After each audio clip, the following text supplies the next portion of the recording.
Hello, this is Angus Young from ACDC.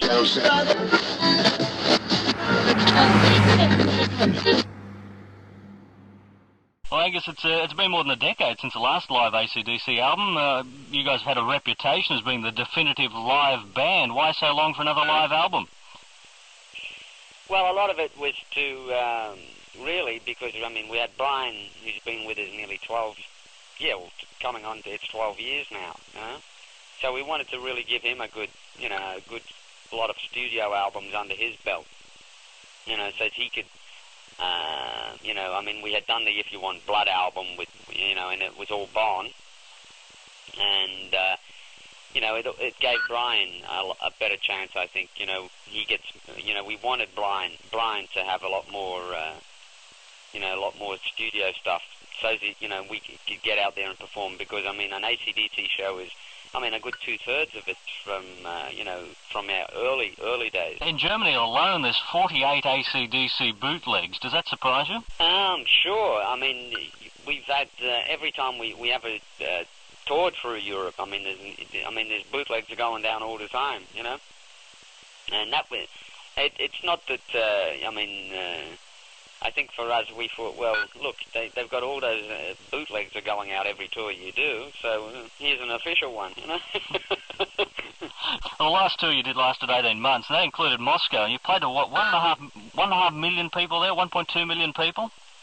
Yeah, well, way over the million, you know? It makes you wonder why you go out on tour for 18 months when you can do gigs like that. That's true, yeah. Was it any different? But I think a lot too was, all the years that we had been, that we had been banned there, as they told us when we arrived, officially, even when they had sort of let down their armour and said, we were allowing Western rock music in, ACDC was always at the top of the no-no list for them, Mm. And so it was just great that, this time, when we were touring, they actually asked you to come, So that was a great thing for us. Was it any different playing to 1.5 million people in front of in Moscow to a couple of dozen at the Hurstville Civic Centre? Just a little, Yeah. You've always had this bad boys of rock and roll image. Do you think you're worthy of that? Are we worthy of that? Well, I think we were a band, probably. I always said, ACDC never really had to look for trouble. It sort of just walked up to us, No, I don't think we're really worthy of it. I remember when I was in Europe this week and we were doing some interviews, a German interviewer said to me and Malcolm, my brother, he said, here, guys, here's the TV. You want to toss it out the window? Malcolm said, what for? I was just taking it. The complete irony, I guess, to the bad boy image is, you're all happily married family men. Yeah, basically, when I get off, for the 2 hours I climb on stage, that's me. I'm I become the schoolboy, But as soon as I climb off and, I don't even get in the front door if I come home like that, sort of like with the, the horns hanging out my head, I get told, wipe my feet before I come home.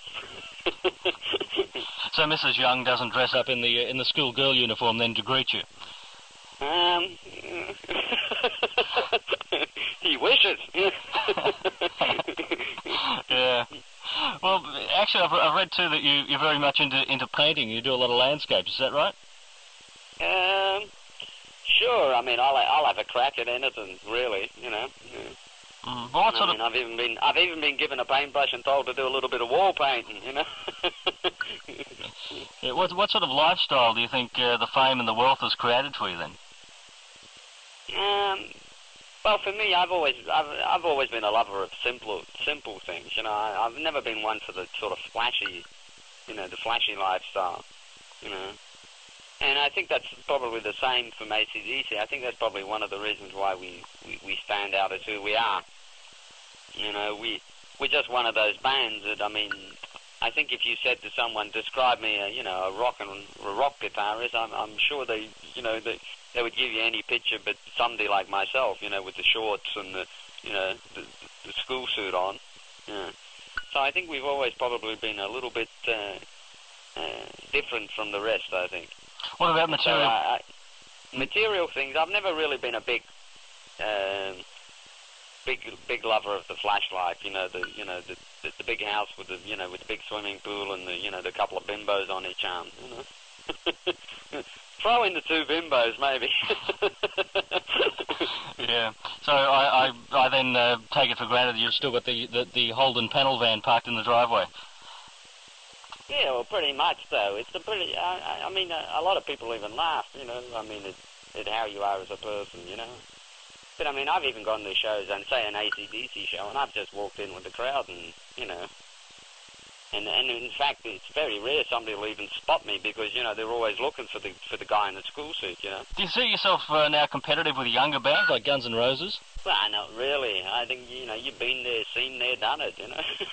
And no, we've never really. I mean, as far as for us, I mean, there's always a new band out there. This year's new thing. But I mean, ACDC is ACDC, and I mean. What the other guy does has never really bothered us. Yeah. We've never even actually looked to been in a competition, actually. We used to always say, when people used to say, like they always expect you to, people to go for the number one thing. And, we always say, well, if you get the number one, there's only one place you're going, it's down. Yeah.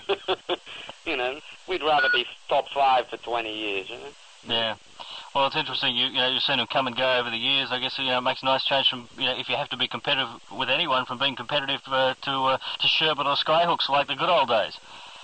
Yeah, no, sure. I mean, there's always been someone that they've packaged and sort of said, here you go. But ACDC, I mean, we've always looked at ourselves as a rock and roll band. We were glad that. From the moment we even started, I mean, I think it's a compliment, somebody, you can motivate somebody even sort of, part with his hard-earned money and walk in a record shop and buy a record, How exhausting are the live shows for you? Well, I mean, it can take its toll. I mean, that last tour we done, as you said, it was a good 18 months. And, I mean, at the end of the 18 months, I mean, you can be pretty sort of fried, you put it this way, you always look like you need a good feed at the end of it. I think, Angus, you've always looked like you've needed a good feed. What about the noise from the gig? Has that affected your hearing in any way? No. That's another thing I've never had a problem with too. It's also another good reason why I'm always running around a lot. Are you still a follower of Australian music?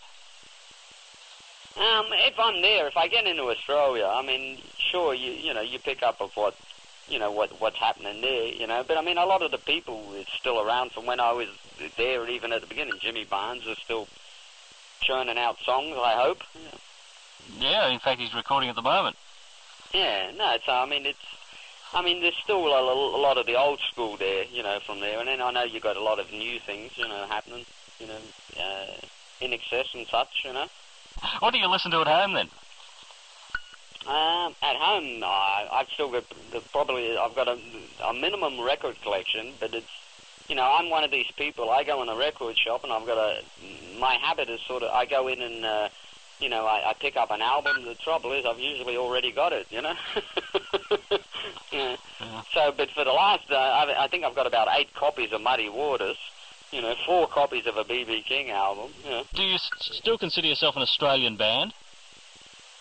Sure. I mean, that's where we were started and where we were recognised as, it's coming from. So, I mean, for us, sure. I mean, that's what your roots are. I mean, if it wasn't for Australia, I mean, we wouldn't be here, really. Yeah, I find it quite amusing that, Americans quite often compliment Brian on his Australian accent. Yeah, no, sure, I think they're just trying to figure out where I mean, Brian does have a very strong accent, and I think it's just a case for them, they sort of figure anything that, doesn't sort of come from this part of the world, must be Australian. Well, you guys all live in sort of various parts of the world now. How do you keep in touch? The same way I'm talking to you now. You have band rehearsals over the phone, huh? Yeah. Yeah. Does that make it hard, though, or do you sort of get together at certain parts of the year and when you finish work all go your own separate ways?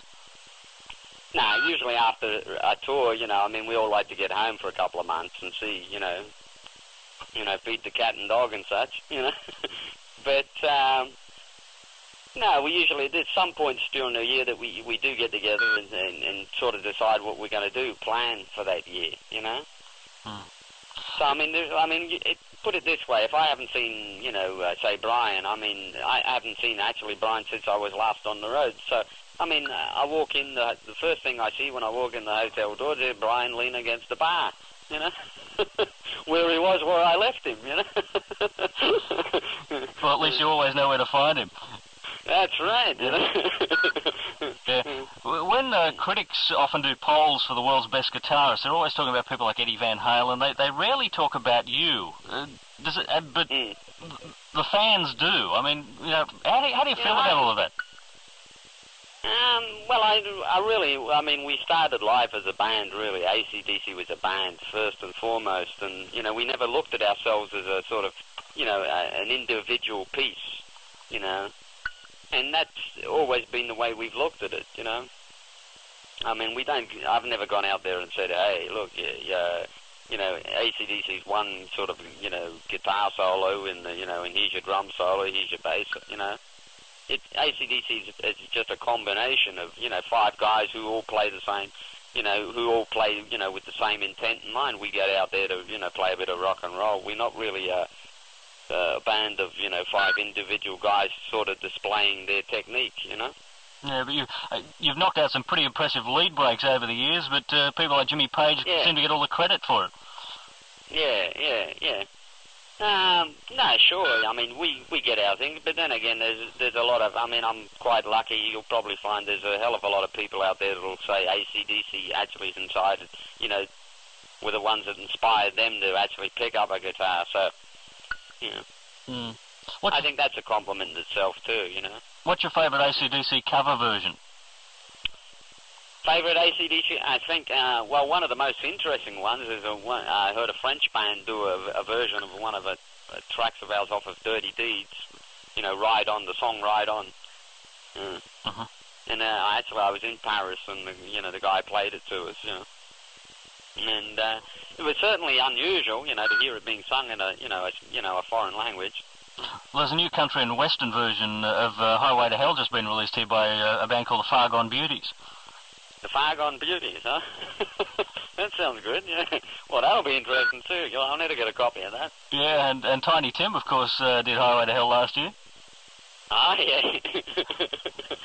What, you never heard that?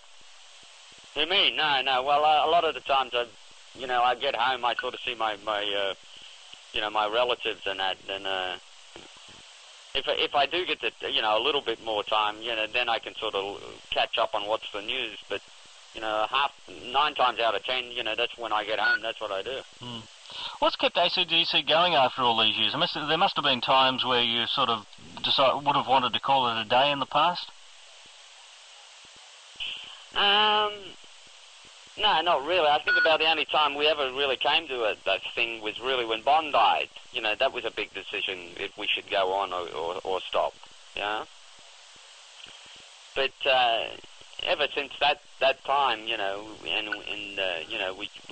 we kept going. So it's never really. I think that was the hardest thing for us to decide whether we should continue. But ever since that time, we've only gone forward. We've never sort of looked back and said, okay, it stops. We've always, gone forward with a positive attitude. Yeah, how did Bon's death affect you? It's probably for me, not just, as a band, it was a thing of, it's losing probably more than someone even in your family, we were very close as people. We were very, very tight, and in a band like ACDC, it really is. It is a bit like a childhood gang that sort of, you know, you've got people who think the same as you, and you spend that much time together, you know, that, you know, it is a very tough thing for you, you know, to sort of go for it. You know? How hard was Bond? How hard was Bond to replace then?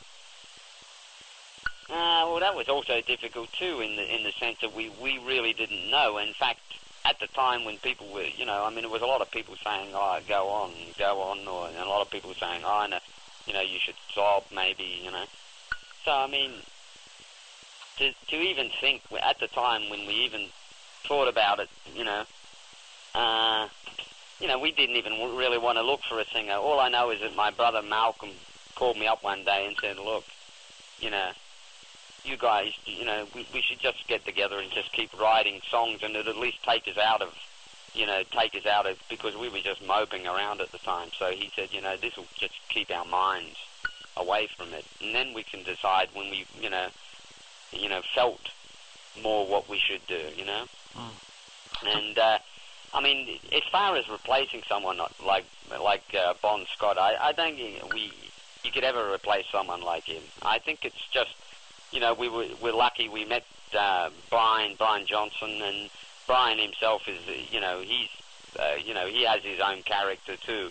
You know, I mean, he is, you know, a unique character, also the same as Bond. But I mean, it's also the case of, you know, I mean, I always looked at anyone out there who was doing something, you know, especially music, you know, I mean, and they were doing something different. I mean, they were unique people, you know. As I do with Brian Johnson, I think he's also, you know, a unique character. Well, Brian's now the longest-serving singer of AC/DC. Does he still feel like the new boy to you? Well, it's true. I mean, you know, every now and again. I mean, but there's always in fact, it's probably the most asked question of it. You know, every person ever talks to us, or, you know, asks us about this, you know, with Bon Scott and Brian. So, I mean, for him, yeah, sure. I can imagine sometimes he still feels like the new guy, you know. You know. But then again, when I joined, I felt like the new guy too, and I'd only been there, you know, like Malcolm sort of started off and then got me in a week later, and I mean, I had the same thing, you know. Well, so how did AC/DC start then? Well, it was virtually Malcolm was putting together a band, and, you know, he was, you know, he got a little condemned building out there in Newtown that he found, you know, he was paying, you know, he said, we can get this, you know, for a couple of bucks, you know, and, you know, he was just auditioning guys and telling people to come down, you know, and try out. And then after about a week, you know, he came to me and he just said, "Look, listen, why don't you bring your guitar down, you know?" And I thought, great, you know, anything but a day job, you know. Where'd the school uniform idea come from? Well, that come from really my sister, you know.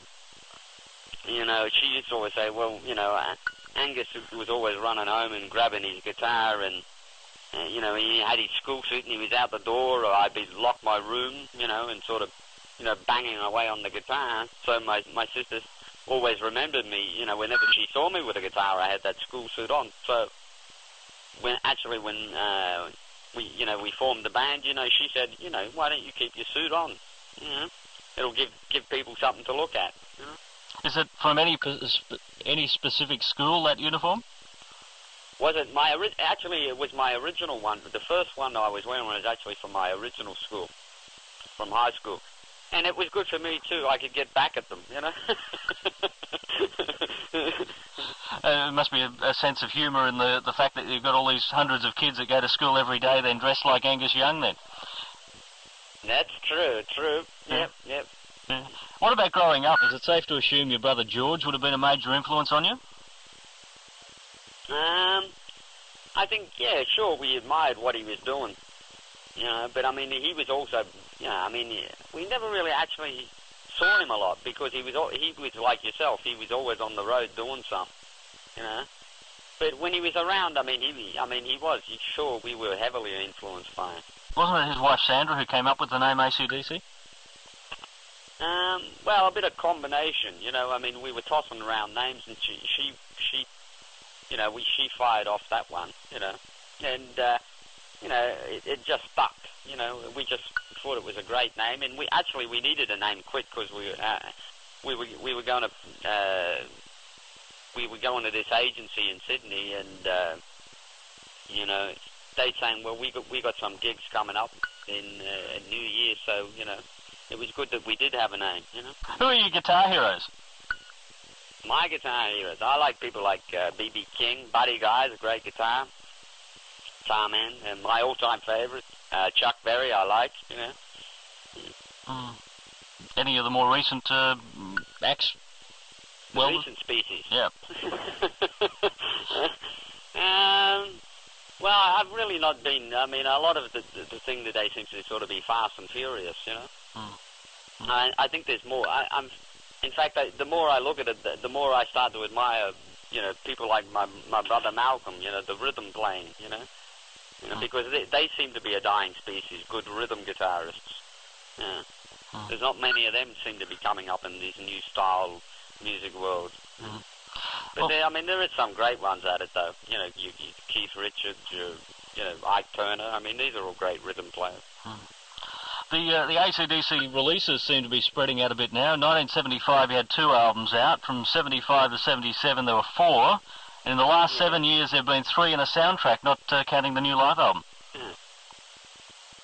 Yeah, no, true. But I think what ACDC's done is probably we've made more albums in our career than what a lot of the other rock bands out there have. I think we made far more than what, in our time period than, say, a band like The Who or something like this. So I think a lot of it comes to I mean, we're now lucky we get a lot of time to, you get a lot more time to be able to sort of sit back and spend the time on writing, which for us is great, because you can then really concentrate, whereas in the past sometimes due to pressure you get the deadline coming into it, especially if you sort of commit yourself and say, well, yeah, we want to be touring by then. And a lot of our early stuff was really written. I mean, even when we were on the road, you were touring away, and and a lot of the recording too. I mean, and it was a case of, you've got a week here, I want you guys in the studio there, So now it's just good to be able to sit back and, be able to pick what you really want to do. The live video with the Speedway, whereabouts was that done? That was done, filmed in Europe. Europe, they call it all Europe now, Britain, actually, but Castle Donington in England. Wow, it's quite an impressive crowd when you look at it on TV. Yeah, well, it's their major event of the, of the year for hard rock music, And we've been very lucky that that was our 3rd time headlining it in our career. And so that was a big thing for us too, that we could get out and, get it on film, get it, some great recording of it. I think that's that's also coming out as a video, so for people who want, the definitive ACDC live, I mean, they've got a great choice, they've got the double record from, taken from the world tour, and they've got this long-form video that, of just the one show of ACDC from go to woe. Those cannons are a nice touch too, Angus.